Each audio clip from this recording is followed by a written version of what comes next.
नमस्कार, मैं हूं आपके साथ सरगम पंच श्रीवास्तव और आप देख रहे हैं जीएनटी स्पेशल। देखिए, कवि कुंवर नारायण ने कभी लिखा था, घर रहेंगे हम ही उनमें ना रह पाएंगे, समय होगा हम अचानक बीत जाएंगे। तो जीएनटी स्पेशल में आज हम आपको कहानी सुनाएंगे एक ऐसी ही घर की। वो घर अपनी जगह पर 100 साल से खड़ा हुआ है, लेकिन उस घर में कोई रह नहीं पाया और शायद अब रह भी नहीं पाएगा, क्योंकि उस घर के पास अब ज्यादा समय नहीं बचा है। देखिए, देश की राजधानी के दिल में, दिल्ली के सबसे पॉश इलाके में बना ये वो आलीशान बंगला है, जिसे आप दिल्ली का सबसे बदकिस्मत घर कह सकते हैं।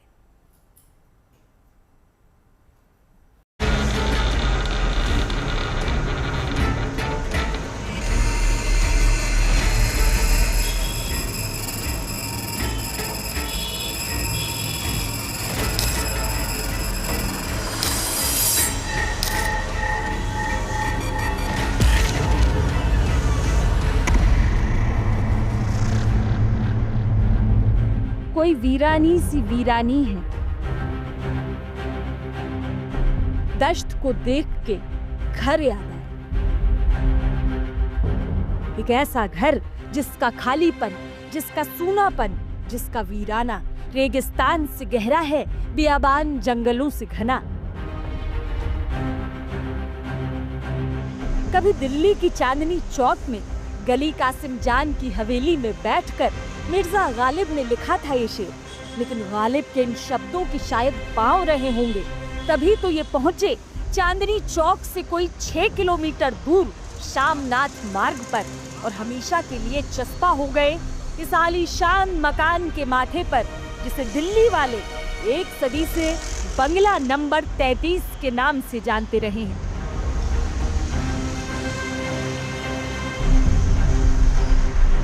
एक ऐसा घर जिसका खालीपन, जिसका सूनापन, जिसका वीराना रेगिस्तान से गहरा है, बियाबान जंगलों से घना। एक ऐसा घर जो उम्र में हमारे दादाओं और नानाओं के मुकाबिल है। ऐसा आला दर्जा, इतना शानदार और भव्य कि इसे हमेशा मुख्यमंत्रियों, वरिष्ठ नेताओं और आला मुकाम ब्यूरोक्रेट्स की रिहाइश के काबिल माना गया। लेकिन इतना बदनसीब कि पिछले 100 सालों में चंद दिनों को छोड़कर ये मकान किसी का घर न बन सका।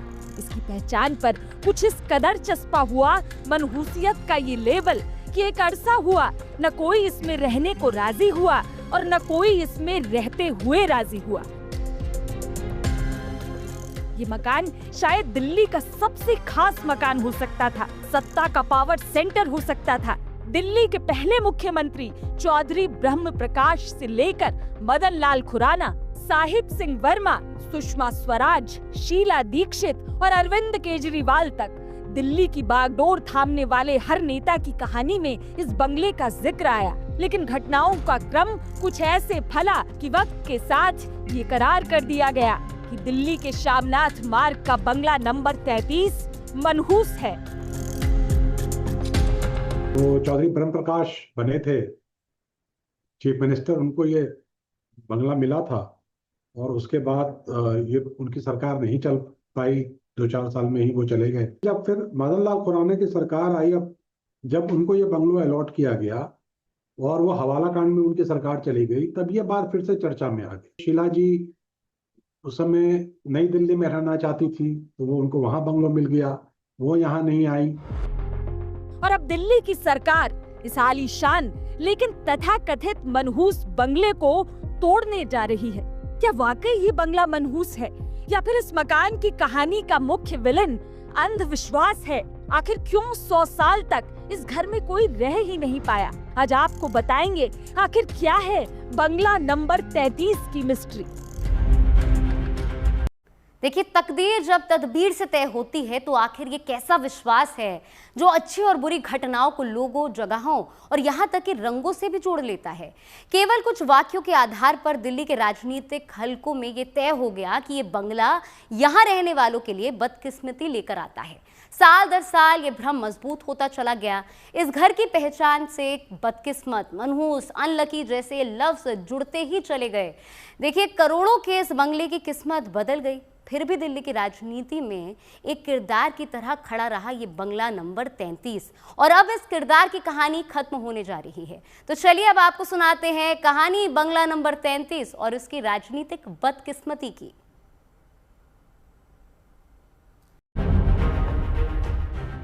शानदार, प्रतिष्ठित, सुरक्षित, शांत, लग्जरियस और प्रीमियम, ये चंद शब्द आपके जहन में आते हैं जब आप कदम रखते हैं दिल्ली के शामनाथ मार्ग इलाके में। और इसी रोड पर 1920 के दशक में अंग्रेजों ने बंगला नंबर 33 समेत कई शानदार बंगले बनवाए।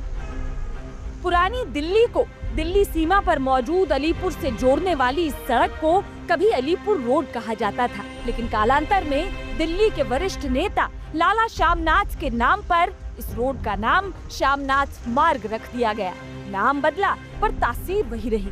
आजादी के बाद के सालों से लेकर आज तक दिल्ली का ये खित्ता शहर के सबसे प्रीमियम और पॉश रिहायशी इलाकों में शुमार होता है।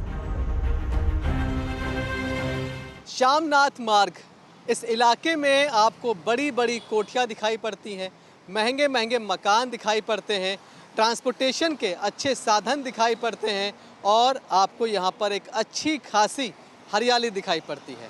और सबसे बड़ी बात यह है कि शामनाथ मार्ग से बिल्कुल जुड़ा हुआ है सिविल लाइंस, जहाँ पर विधानसभा है। इस वक्त मैं जहाँ खड़ा हूँ यहाँ से विधानसभा की दूरी महज 300-400 मीटर है। आपको बता दें, अगर इस इलाके में आप एक 2 BHK फ्लैट किराए पर लेने जाते हैं तो उसके लिए आपको यहाँ पर 1 लाख से लेकर 1.5 लाख तक का किराया देना पड़ सकता है। अगर आप इस इलाके में एक 2 BHK फ्लैट खरीदने के लिए जाते हैं तो उसकी कीमत 2 करोड़ से 3 करोड़ के बीच रह सकती है। ये इलाका इतना पॉश, इतना लग्जूरियस माना जाता है। लेकिन इसी इलाके में बना ये पुराना मुख्यमंत्री निवास, जहाँ पर कोई भी मंत्री या अधिकारी रहने के लिए नहीं आता था क्योंकि वो इसे मनहूस मानता था। कभी इस बंगले के मेहमान बन चुके वरिष्ठ पत्रकार बताते हैं कि 2 मंजिल के बंगला नंबर 33 में 4 बड़े बेडरूम, एक मेन हॉल, एक ड्राइंग रूम, एक बड़ा लॉन, एक फव्वारा और 7 स्टाफ क्वार्टर हैं।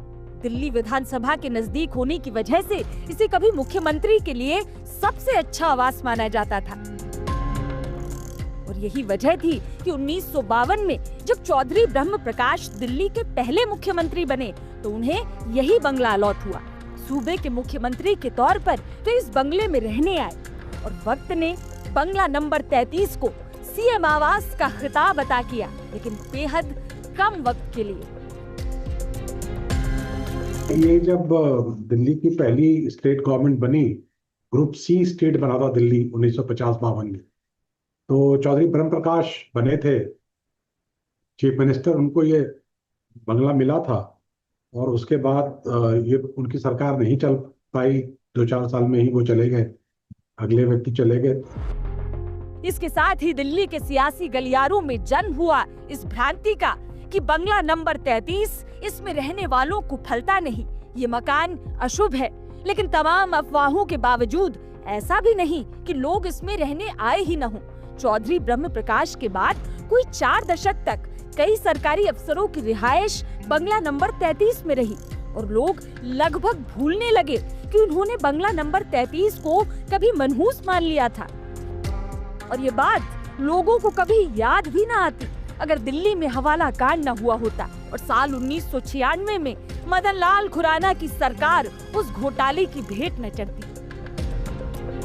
क्योंकि जब बीच में बहुत लंबा गैप रहा, 93 में फिर दिल्ली में प्रॉपर सरकार बनी, तो उस बीच के पीरियड में तो इसमें काफी सारे सिविल सर्वेंट्स रहे। उसमें खास करके एक नाम याद आता है PP चौहान साहब का, जो कि चीफ सेक्रेटरी थे दिल्ली के वगैरह। वो लोग उसमें रहे और बखूबी रहे। लेकिन जब फिर मदन लाल खुराना की सरकार आई, अब जब उनको ये बंगलो अलॉट किया गया और वो हवाला कांड में उनकी सरकार चली गई, तब ये बात फिर से चर्चा में आ गई।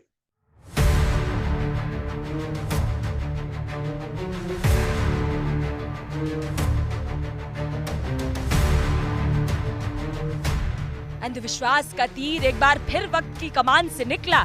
मदन लाल खुराना के बाद दिल्ली संभालने वाले साहिब सिंह वर्मा के आगे जब इस बंगले में रहने का प्रस्ताव आया, उन्होंने इनकार नहीं किया। लेकिन इकरार भी नहीं किया। साहब सिंह नहीं आए क्योंकि साहब सिंह ने तो उस समय यह नहीं कहा था कि मनुष्यत वाली कोई बात कही थी। साहब सिंह ने यह कहा था कि चूंकि खुराना जी ऑलरेडी रहते हैं उसमें, मैं उनको उस बंगलों से खाली नहीं करवाना चाहता। और साहब सिंह उसी रोड में आगे जो दिल्ली गवर्नमेंट दिल्ली पुलिस का जो वो है मेस है, उसके बगल वाले बंगले में रहते थे साहब सिंह जी। तो वो कहे कि मैं 4 बंगला आगे तो रहता ही हूँ, तो वहां पर वो नहीं आए। ये कहा जाता रहा कि वास्तव में साहिब सिंह वर्मा ने प्रचलित अंधविश्वासों के डर से इस बंगले में रहने से मना किया था। अपने कार्यकाल के दौरान सिर्फ एक कैंप ऑफिस के तौर पर वे इस बंगले का इस्तेमाल करते रहे। साहिब सिंह वर्मा के बाद बेहद कम समय के लिए सुषमा स्वराज ने दिल्ली संभाली, लेकिन उन्हें पहले से ही दिल्ली के 30 जनवरी मार्ग पर बंगला मिला हुआ था और उन्होंने वहां रहना जारी रखा। स्कोर अब 2-2 का था।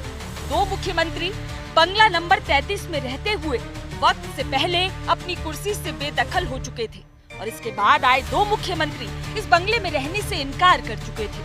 फिर आया 1998 का साल और शीला दीक्षित के रूप में दिल्ली की डोर हाथों की एक नई जोड़ी ने थामी, लेकिन उन हाथों तक शामनाथ मार्ग के बंगला नंबर 33 की चाबी कभी नहीं पहुंची। शीला जी जब जीत करके आई तो उस समय उन्होंने इंसिडेंटली एक ऐसा हुआ था कि जो राजनिवास जो है हमारा, अभी राजनिवास जो आप देखते हैं, वो भी अंडर रिपेयर चला गया था। और राजनिवास चला गया था 4 मोतीलाल नेहरू प्लेस पे, जहाँ पे मनमोहन सिंह अभी रहा करते थे। तो राजनिवास वहाँ शिफ्ट हो गया था। तो शीला जी ने for working purposes, practical purposes, उन्होंने एक बंगलो मांगा क्लोज टू राजनिवास। तो वो उनको वो मथुरा रोड पे वो बंगलो दिया गया था, फॉरेन कॉरेस्पॉन्डेंट्स क्लब के साथ वाला बंगलो। वहां शिफ्ट हो गई और वहीं पर वो रही 13 साल। बताया जाता है कि इस बंगले के प्रति अतीत में तमाम मुख्यमंत्रियों और अधिकारियों की उदासीनता और इससे चिपके अंधविश्वास भरे किस्सों को दरकिनार कर साल 2003 में पूर्व श्रम मंत्री दीपचंद बंधु बंगला नंबर 33 में रहने आए, लेकिन बंगले में रहते हुए गंभीर संक्रमण के चलते अस्पताल में उनकी मृत्यु हो गई और लोगों ने इस घटना को बंगला नंबर 33 के गुनाहों की फहरिस्त में टांग दिया।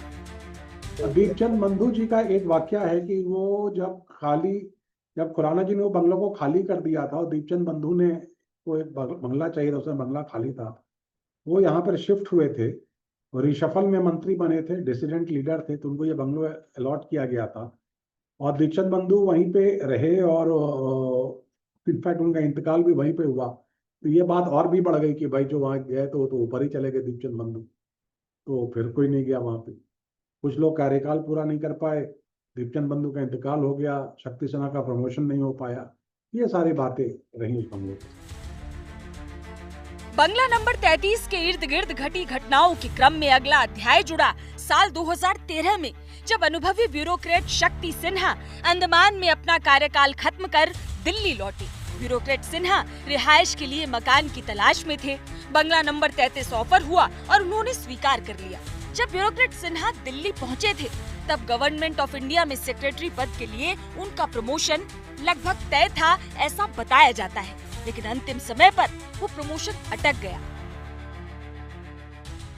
जी के पीरियड में ही एक ब्यूरोक्रेट थे शक्ति सिन्हा, उन्होंने वो मेरे ख्याल से ही was the last resident of this bungalow, वो उसमें शिफ्ट हुए थे और Shakti Sinha who was tipped to become the secretary in government of India, वो वाजपेयी जी के पीए थे, पर्सनल सेक्रेटरी थे जब वाजपेयी जी प्राइम मिनिस्टर थे देश के। Very bright personality he had, लेकिन समहाउ उनका प्रमोशन रुक गया, वो प्रमोट नहीं हुए सेक्रेटरी में। तब लोगों ने फिर कहा कि शक्ति सिन्हा जैसा ऑफिसर का अगर प्रमोशन नहीं हो पाया सेक्रेटरी में, उसका कारण प्रॉब्ली ये घर है जहां वो रह रहे थे। तो ये मेरे ख्याल से उनके लास्ट रेजिडेंट थे।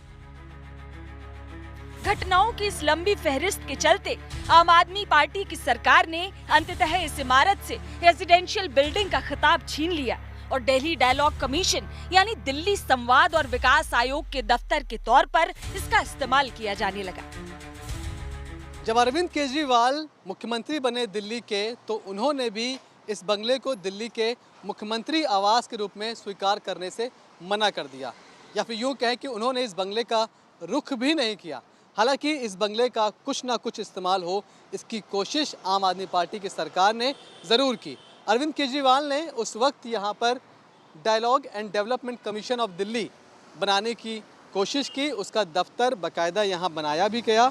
कुछ साल तक वो दफ्तर चला भी, लेकिन उसके बाद कुछ विवाद हुए और दिल्ली के उपराज्यपाल ने निर्देश दिया कि इस कमीशन को बंद कर दिया जाए। यानी कि वो कमीशन भी यहाँ कुछ दिन काम करने के बाद बंद हो गया, वो भी लंबे समय तक नहीं चल पाया। अब हाल ये है कि बंगला पिछले कई सालों से खाली पड़ा है। रखरखाव की कमी के चलते इमारत अब भीतर से खस्ता हाल हो गई है। लेकिन अब दिल्ली सरकार जमीन के इस अहम टुकड़े का बेहतर इस्तेमाल करने की तैयारी में है। चूंकि कोई भी इस बंगले में रहने या काम करने को तैयार नहीं है, इसलिए इसे गिराकर इसकी जगह नई इमारत बनाई जाएगी, जिसका इस्तेमाल प्रशासनिक कामों के लिए होगा। डेवलपमेंट केवल उस बंगलों का ही नहीं हो रहा है। इनफैक्ट उन्होंने अनाउंस किया है चीफ मिनिस्टर ने बजट में कि इंटीग्रेटेड ऑफिस कॉम्प्लेक्स वहां पे बनेगा, क्योंकि ये जो प्लेयर्स बिल्डिंग जो है इसमें अब जगह कम पड़ रही है, वहां पर इंटीग्रेटेड ऑफिस कॉम्प्लेक्स बनेगा।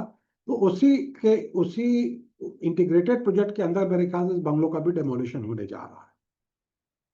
केवल ये नहीं कि केवल यही बंगलो डेमोलिश किया जा रहा होगा, शामनाथ मार्ग पर भी और भी कुछ जो ऑफिसेस के बंगलोज वगैरह में से जो ऑफिसेस चल रही है दिल्ली सरकार की, वो भी डिमोलिश होंगी और उन पे भी ऑफिस कॉम्प्लेक्स बनेगा। ऐसा अनाउंसमेंट किया है रेखा गुप्ता जी ने अभी अपने बजट में। कभी विनोद कुमार शुक्ल ने लिखा था, घर का दरवाजा खोलते ही मैंने घर को ऐसे देखा जैसे किसी खाली डब्बे के ढक्कन को खोलकर अंदर झांक रहा हूँ। अगर खालीपन कभी कोई चीज थी तो ये घर उसी से ठुसा-ठस भरा था। वास्तव में जब तक रहा, जब तक है, शामनाथ रोड का बंगला नंबर 33 बस उसी खालीपन का घर रहा। चंद घटनाओं और उनसे उपजे डर ने प्राइम लोकेशन पर बने इस बंगले को न कभी किसी का घर रहने दिया, न दफ्तर। गौतम बुद्ध ने कभी कहा था, किसी भी चीज पर विश्वास मत करो सिर्फ इसलिए कि वह तुम्हें बताई गई है, या इसलिए कि वो पारंपरिक है, या इसलिए क्योंकि तुमने उसकी कल्पना की है।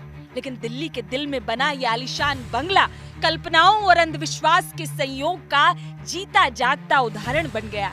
एक ऐसा उदाहरण जिसने दिल्ली की सत्ता के केंद्र को ही बुलडोजर का इंतजार करने पर मजबूर कर दिया है। दिल्ली से मनीष चौरसिया के साथ bureau report, good news today.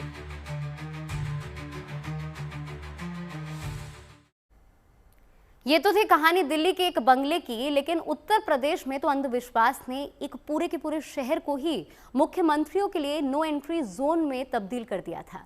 देखिए, बरसों तक यूपी का कोई भी सीएम नोएडा आने से बचता रहा। कारण था एक मिथक कि जो भी सत्ताधारी नोएडा आएगा वो अपनी कुर्सी से हाथ धो बैठेगा।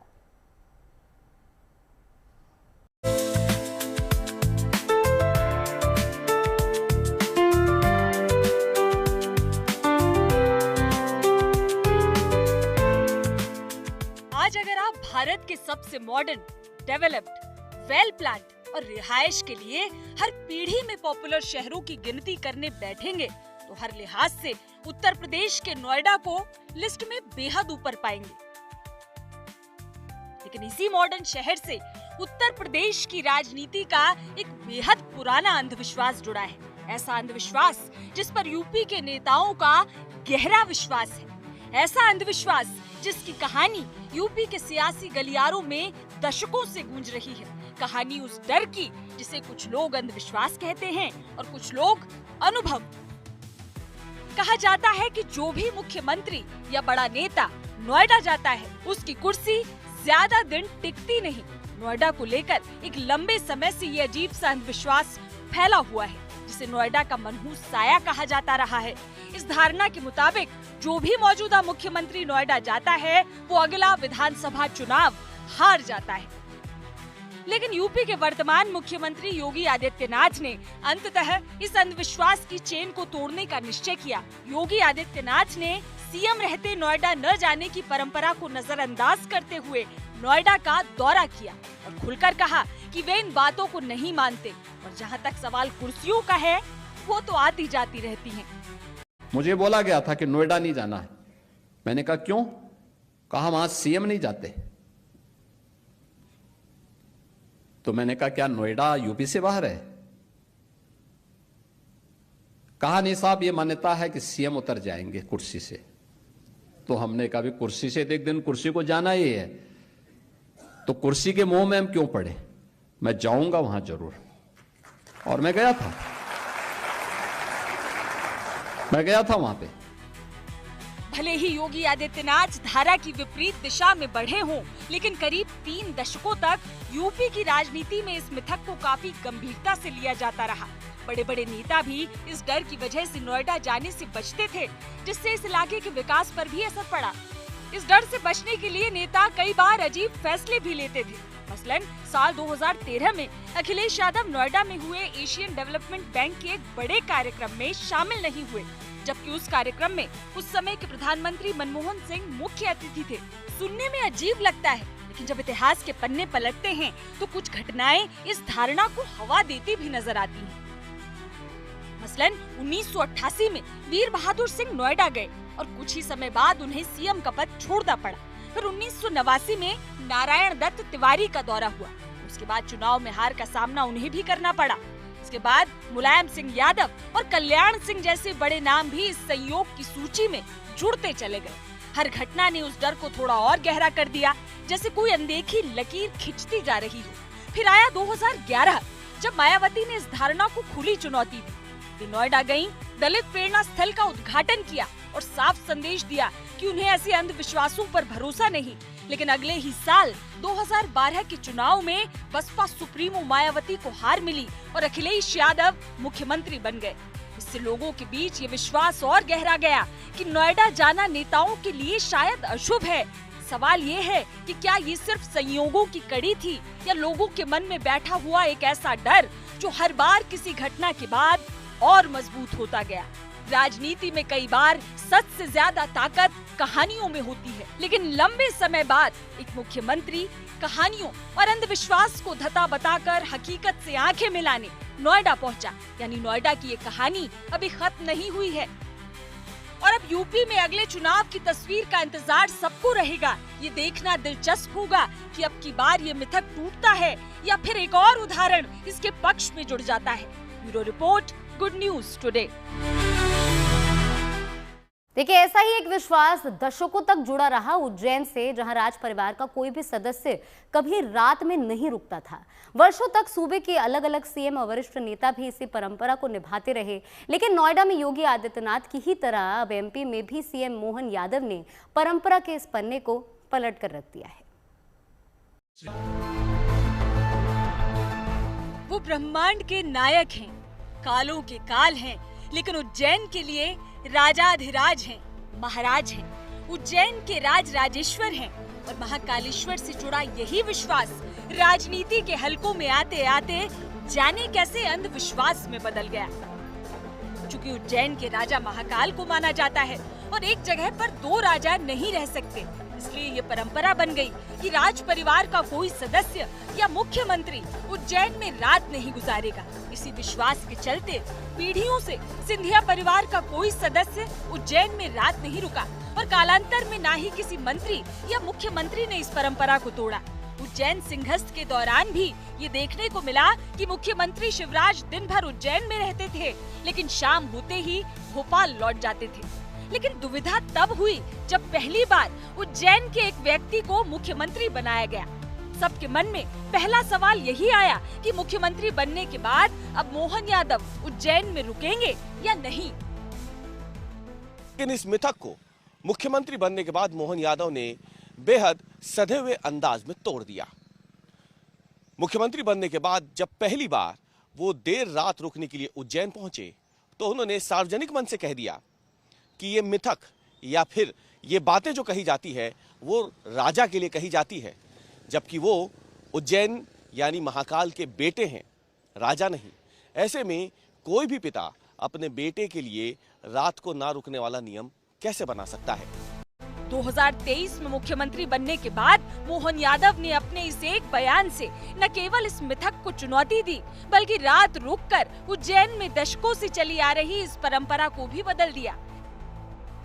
मिथक तोड़ना एक अलग बात है, लेकिन वो उस मिथक को तर्कसंगत तरीके से उन्होंने स्वीकार एक्सेप्ट करवाया है कि हम यहाँ उज्जैन के हैं, महाकाल के बेटे हैं, और इसलिए वो बहुत सारी चीज़ों में भी मिथक तोड़ते रहे हैं, अशोकनगर में रुकते हैं। तो ये उनके थॉट्स जो क्लियर हैं, पॉजिटिविटी के साथ वो जो है हर चीज़ को जो है उसको अपने अंदर जो जस्टिफाई कर लेते हैं, इससे उनके मन में कोई नेगेटिविटी नहीं आती है। मिथक का मतलब सीधा सा ये था कि व्यक्ति के अंदर नेगेटिविटी आती थी, उसके कारण वो संशय की भावना में पैदा होता है, और उसके कारण जो है कुछ स्टेप्स ऐसे हो जाते हैं कि जिसकी वजह से आगे कोई भी चीज़ों को वो उस तरह से देखता है। अब ये देखना दिलचस्प होगा कि मोहन यादव के बाद मध्य प्रदेश की कमान संभालने वाले मुख्यमंत्री इस नए विश्वास के साथ आगे बढ़ते हैं या फिर पुराने अंधविश्वास की उंगली थामते हैं। भोपाल से रवीश पाल सिंह के साथ bureau report, good news today.